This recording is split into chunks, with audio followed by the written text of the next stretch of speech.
স্বরাষ্ট্র উপদেষ্টার আশ্বাসে কর্মবিরতি সহ অন্যান্য কর্মসূচি প্রত্যাহার করে কাজে যোগ দিচ্ছেন পুলিশ সদস্যরা। এই মুহূর্তে ফেনীর 0 পয়েন্ট এলাকায় রয়েছেন রিপোর্টার আতিয়ার সজল। যাচ্ছি তার কাছে।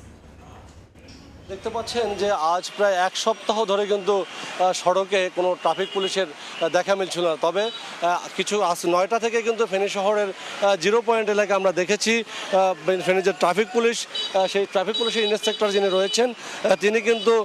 তাদের সহায়ক যারা কর্মকর্তা বা রয়েছেন, সদস্য রয়েছেন, তারা কিন্তু ট্রাফিক পুলিশের অফিস থেকে এসে সকাল থেকে দায়িত্ব পালন করছে এবং সাধারণ মানুষ কিন্তু পুলিশদেরকে ফুল দিয়ে বরণ করে নিয়েছে এবং তাদেরকে কিন্তু খুব অভয় দিচ্ছে এবং পুলিশও তাদের সাধারণ মানুষের এমন রিসিপশনে কিন্তু তারা কিন্তু অনেকটা অনেক আশান্বিত হচ্ছেন। পুলিশ এবং তারা বলছে পুলিশ জনতা ভাই ভাই সবাই মিলে রাষ্ট্র বিনির্মাণে কাজ করবে।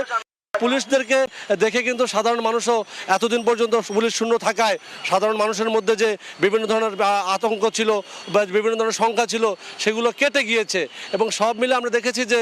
শহর জামাতের যে আমির মোহাম্মদ ইলিয়াস এবং ছাত্র শিবিরের নেতাকর্মীরা কিন্তু পুলিশদেরকে এসকর্ট দিয়ে নিয়ে এসে এভাবে আমরা দেখেছি সকালে পুলিশদের সাথে দায়িত্ব পালন করছেন এবং এখনও তারা যেটা জানিয়েছেন প্রায় 40টি পয়েন্টে বিগত এক সপ্তাহ ধরে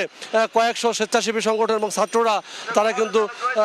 এসব ট্রাফিকের দায়িত্ব পালন করছেন এবং দায়িত্ব পালন করার কারণে কিন্তু বিগত কিছুদিন ধরে মানুষ কিন্তু অনেক যে ছোট ছোট নিয়ম মানত না সেগুলো মানার একটি কালচার তৈরি করেছেন এবং সব মিলেই কিন্তু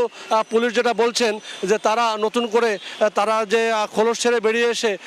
জনগণের পাশে দাঁড়িয়ে নতুন এক বাংলাদেশ বিনির্মাণে ভূমিকা রাখবে এবং তাদের কর্মকাণ্ড হবে ইতিবাচক এবং ইতিবাচক কর্মকাণ্ড দিয়েই কিন্তু পুরো বাংলাদেশকে তারা পরিবর্তন করবে এবং সেই প্রত্যাশায় কিন্তু জনগণও চাচ্ছে যে পুলিশ তাদের প্রকৃত কাজটি করে জনবান্ধব হয়ে ফিরে আসুক এভাবে এবং মানুষের পাশে দাঁড়াবে, সেই প্রত্যাশায় কিন্তু সাধারণ মানুষ করে আসছে। এই ছিল আমার কাছে সড়ক ব্যবস্থাপনায় ট্রাফিক পুলিশের 6 দিন পরের যে প্রথম কর্ম তার সবশেষ। সরাসরি ছিলাম ফেনীতে।